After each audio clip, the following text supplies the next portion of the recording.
Marta al escenario. Bienvenidos amigos a un nuevo capítulo de Al Escenario. ¿Cómo estás? Muy bien, acá Bienvenida, estamos. Marta. Acá estamos.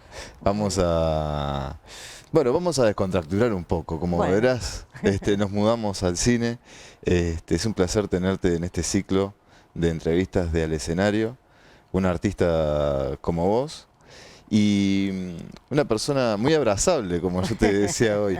¿Cómo preferís que te digamos? ¿Marta o Martita? Como prefieras. En realidad, en general, siempre me dicen Martita, pero bueno, soy Marta. Entre muchísimos otros apodos, me Entre imagino, ¿no? muchísimos más. Martu. Sí. Martu, Mar, Martucci, bueno, varios. Martita, ¿cómo definirías a Marta Sotile? Es difícil definirse uno mismo. En realidad es difícil lo que vos me preguntás.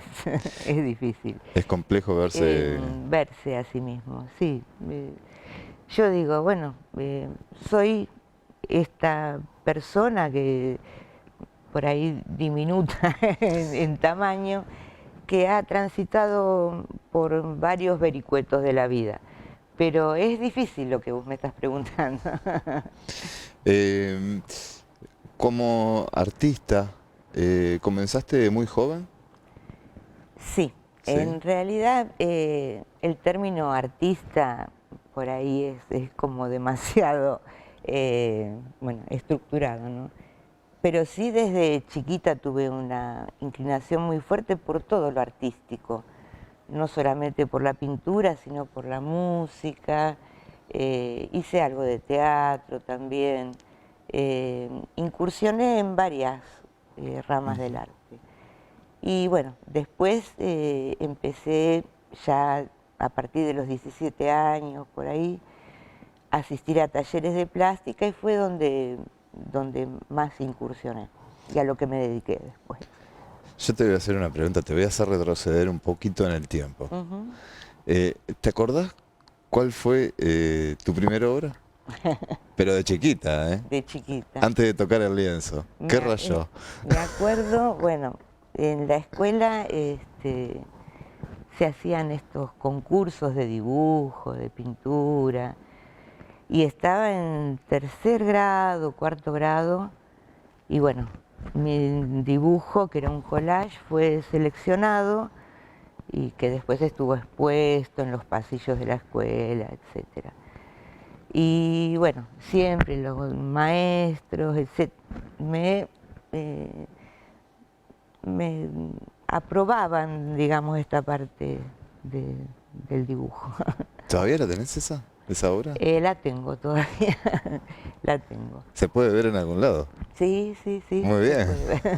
Se puede ver. Marta, después los caminos de la vida te trajeron a Esquel, ¿no? ¿Te acordás cómo fue esa llegada a esta ciudad? Sí, sí, sí, me acuerdo. En realidad, la decisión de venir a Esquel fue una decisión compartida con mi compañero en el año 92, que nos vinimos para acá. Y bueno, yo llegué un 4 de abril,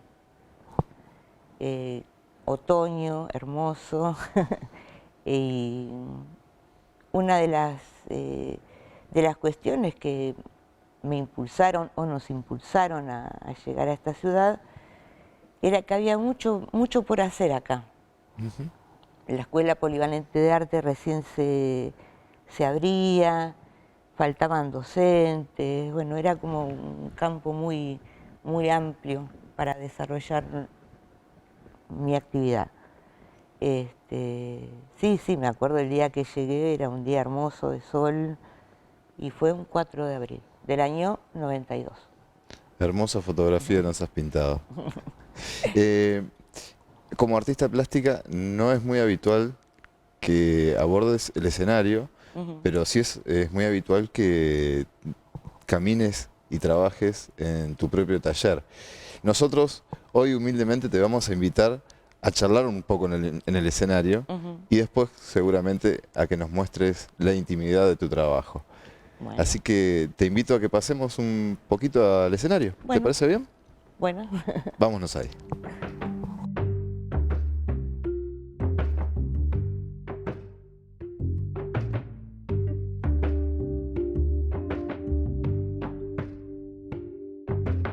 En realidad, mi primera formación fue como profesora de educación inicial.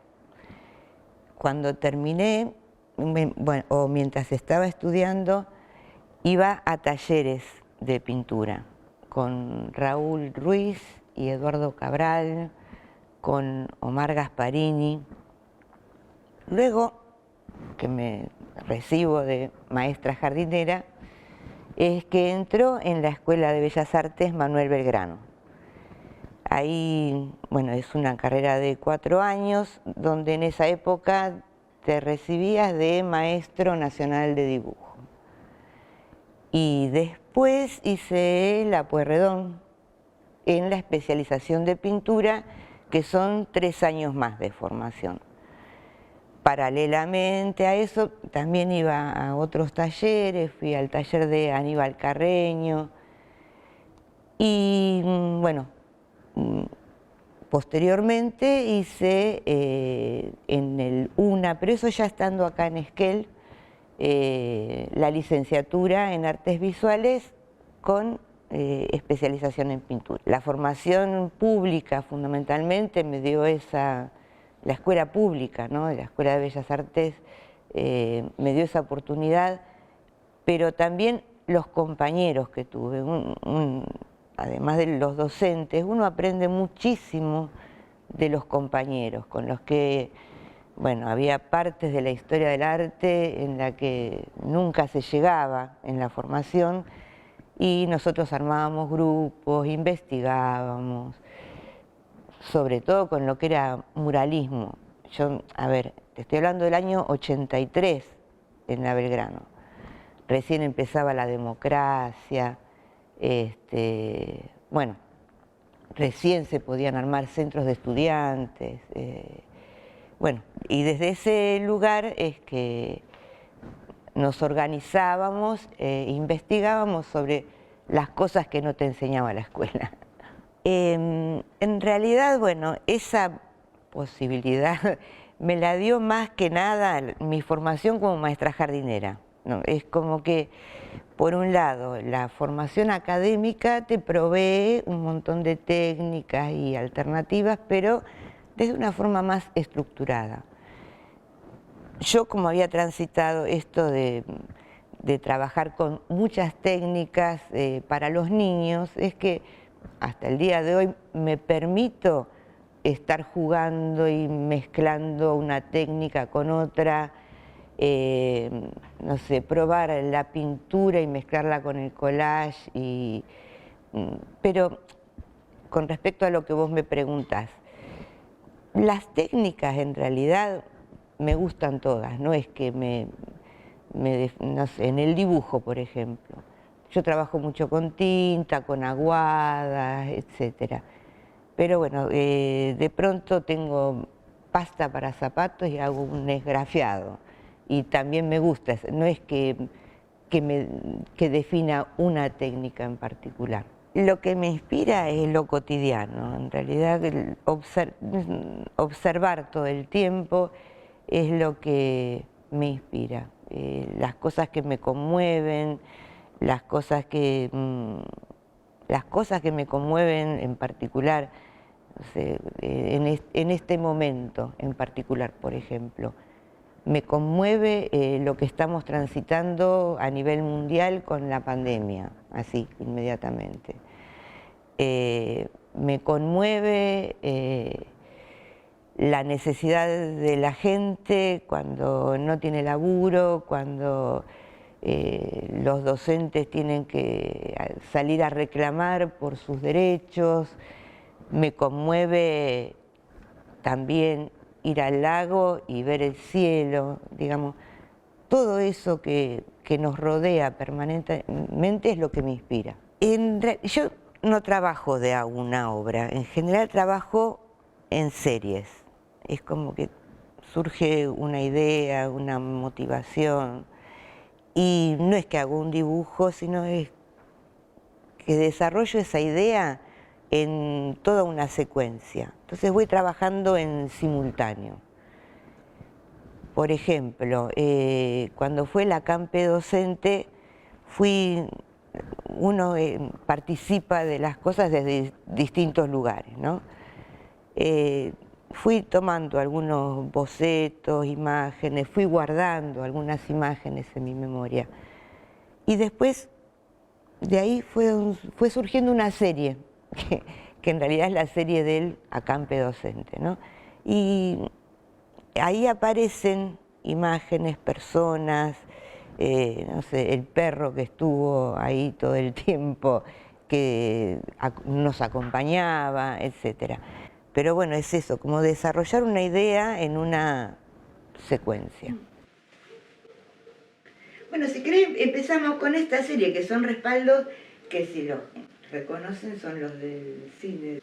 Y los soportes de esta serie son los respaldos de los asientos del cine, que bueno, fueron desechados y un amigo los recuperó y me los trajo porque seguramente pensó que yo algo iba a hacer con ellos, y de ahí surgió la idea, ¿no?, entre lo cóncavo y lo convexo, de trabajar con una adentro y una afuera, y jugar con lo más abstracto y lo más figurativo.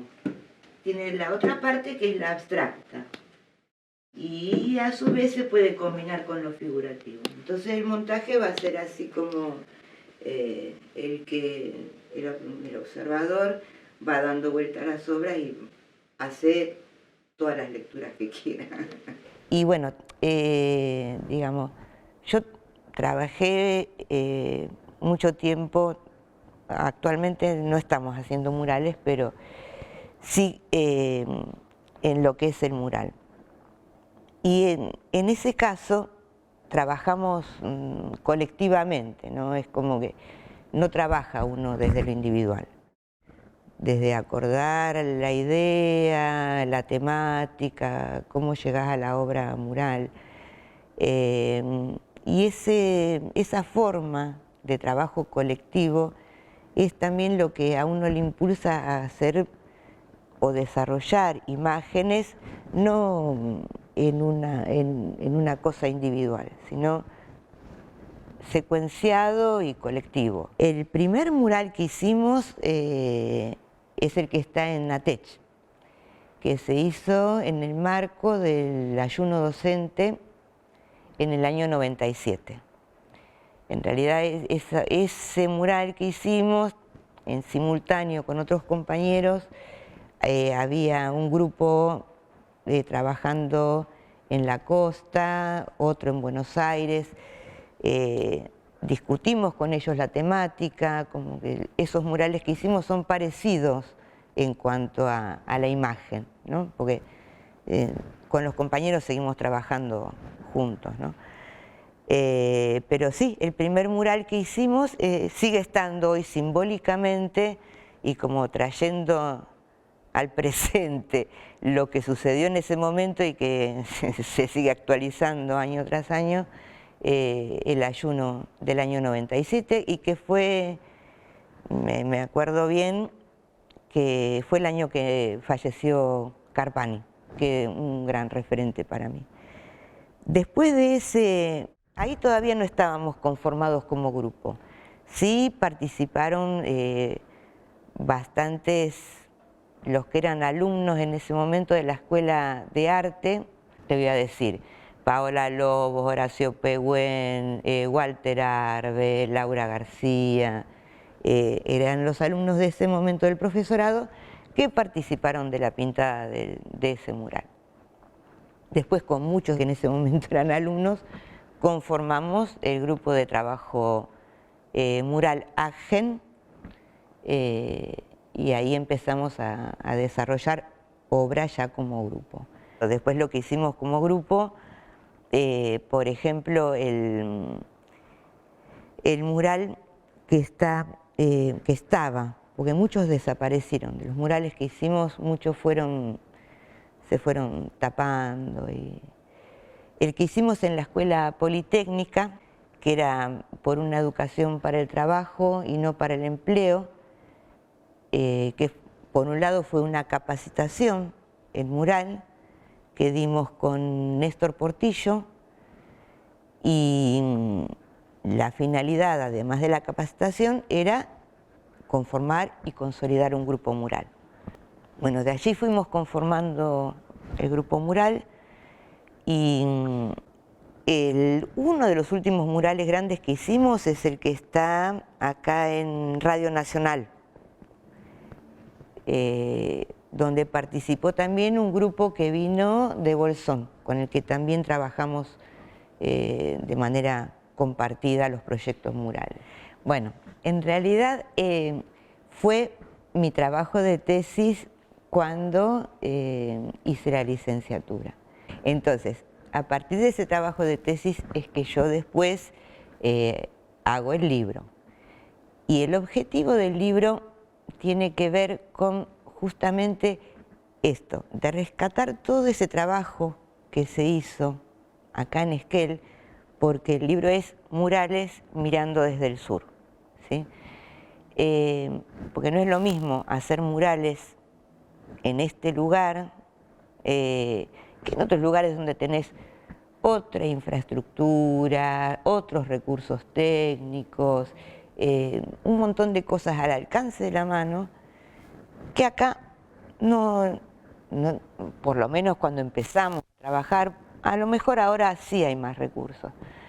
Bueno, la idea de ese libro justamente es que todos esos murales que hoy por hoy muchos ya no están, por lo menos permanezcan como parte de la memoria de Esquel, ¿sí? De todo ese laburo que se hizo, ¿no? Como precedente a lo que hoy por hoy se sigue haciendo. Hoy se siguen haciendo otras cosas.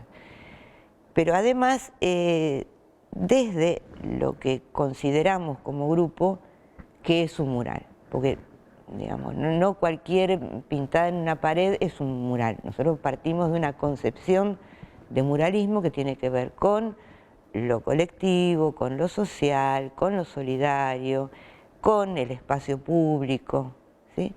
Entonces, además de los murales, está esa concepción de muralismo que tenemos como grupo. Empezó como bocetos, porque yo iba a hacer obras grandes. Empezó como boceto, pero después el montaje de esas obras era imposible. Se podía montar en un lugar, pero no se podía armar y desarmar. Bueno, entonces estos que empezaron siendo bocetos terminaron siendo libros de artista, que tienen que ver fundamentalmente con los 4 elementos. Y ahora lo que estoy haciendo es armándolos ya para darles un cierre como libro de artista. Y también tienen esto de las múltiples lecturas, porque según como uno los vaya combinando, se puede organizar. Siempre he participado, ¿no?, de las convocatorias que tienen que ver con las muestras colectivas, ¿no? La primera muestra colectiva que hicimos fue cuando estaba en la Escuela de Bellas Artes, que había un espacio cultural que era el Club Cóndor, allá por Parque Chacabuco, creo que era, que era un espacio donde, bueno, iba Dolina los viernes, en ese momento Julio Flores, Omar Gasparini, hacían muestras ya desde otro lugar y nos brindaron un espacio para hacer una muestra colectiva. Ya estábamos en 4º año de la Belgrano y ahí fue la primera muestra colectiva que hicimos. Después, en otro espacio cultural que sigue siendo el Cántaro, también en ese año hice mi primera muestra individual de dibujos, que eran aguadas y tenían que ver con la murga y los desaparecidos. Eso fue en el año 86. Bueno, después así sucesivamente en los siguientes años, siempre tratando de hacer muestras en lugares alternativos, ¿no? Como que los espacios o los circuitos de producción y distribución de la obra de arte eran como muy cerrados, más en esa época que ahora, ¿no?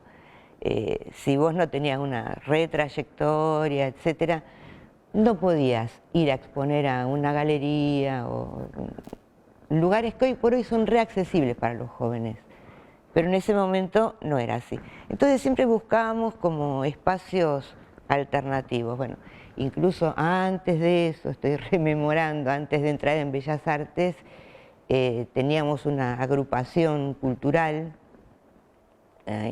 APAPLA, te voy a decir un término que era por el arte popular, y ahí sí exponíamos en viveros, en carnicerías, en DocSud, bueno, íbamos incursionando en espacios alternativos.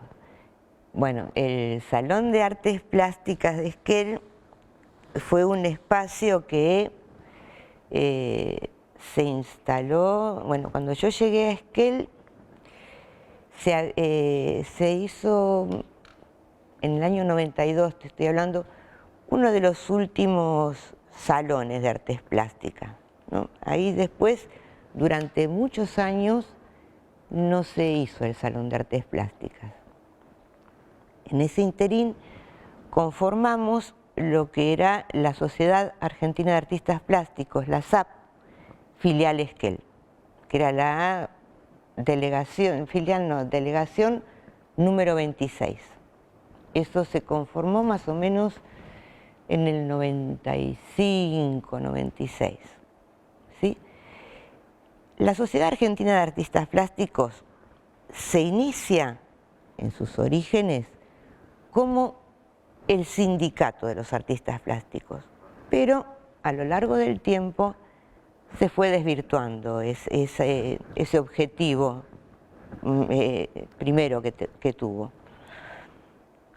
Cuando la conformamos acá, el objetivo era eso, ¿no? Como que volviera a tener identidad de sindicato. ¿Para qué? Para pelear por los derechos de los artistas, que se vuelva a implementar el Salón de Artes Plásticas, entre otras cosas. Se logró eso en el año 99. En el año 99 se volvió a iniciar el Salón, en ese momento era Municipal de Artes Plásticas.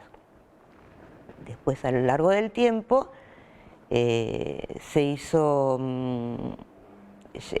ya a nivel provincial y después, actualmente, sigue estando consolidado como el Salón de Artes Plásticas, que ya abarca hasta La Pampa y otras provincias más. ¿Por qué es importante un Salón de Artes Plásticas? Porque son uno de los pocos espacios donde se valida la obra del artista, tiene un reconocimiento económico, pero sobre todo es esto, el reconocimiento del artista plástico con sus pares, ¿sí?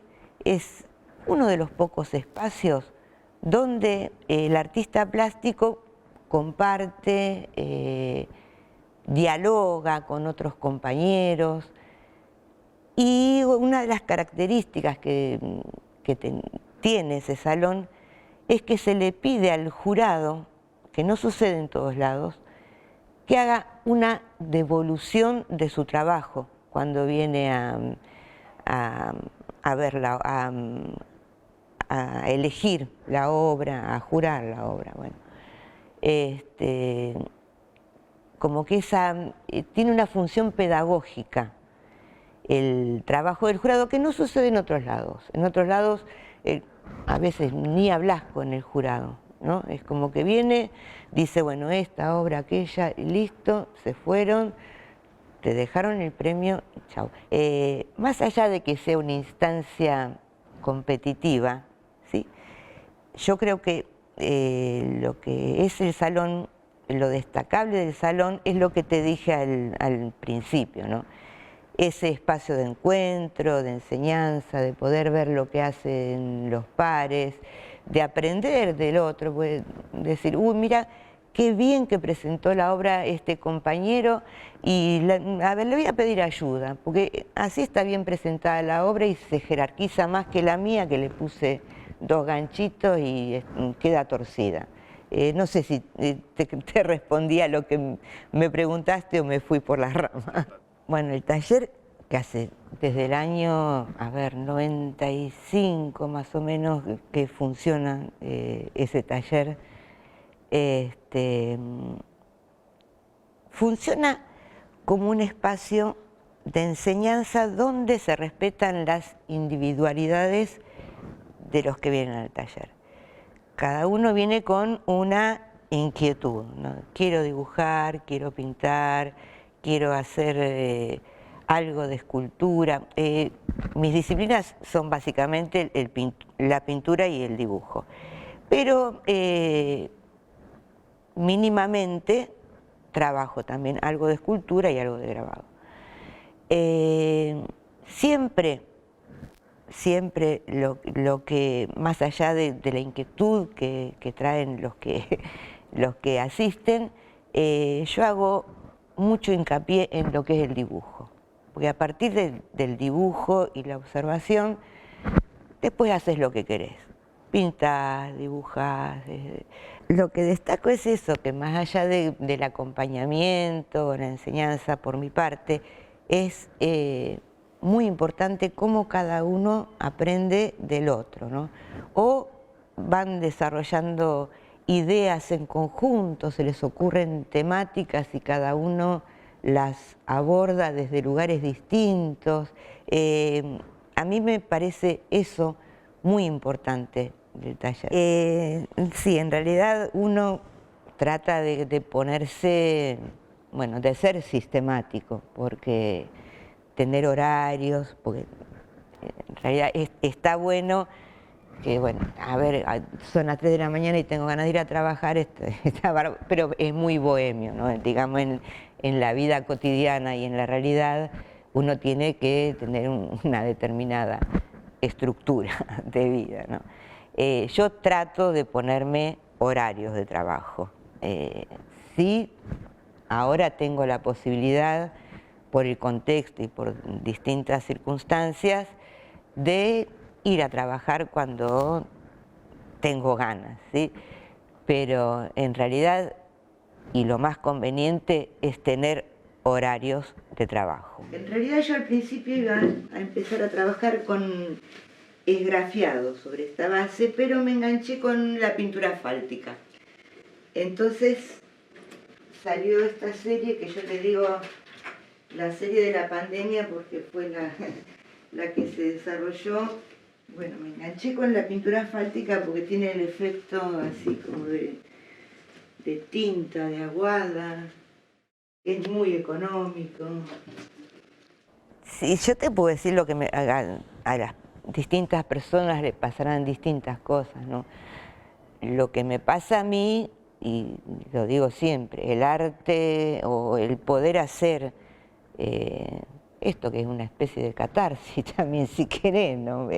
Esta posibilidad que tenemos, que algunos no la tienen, ¿no? Porque que es un cable a tierra, te posibilitan eso, todo lo que se mueve adentro tuyo lo podés largar por algún lado. Eso es lo que veo. Pero seguramente que a distintas personas le pasarán distintas cosas, no sé. Yo estuve trabajando, digamos, uno saca sus monstruos, sus imágenes, sus pensamientos. Hay personas que, bueno, por ahí se pusieron a pintar paisajes porque su cable a tierra fue ese, ¿no? Entonces vos ves pinturas llenas de colores y armónicas, porque eso es lo que produce el equilibrio. Y los músicos harán otras cosas. no sé, que cada uno tendrá su cable a tierra. Yo, a ver, esto de qué es lo que le pasa al artista, a veces nosotros romantizamos esta cuestión, ¿no? Ah, el artista se encerró en su taller y no, en realidad uno está inmerso en una realidad, sabe lo que pasa en los barrios, sabe que hay, están armando merenderos y están armando, porque la gente no la está pasando bien, ¿no?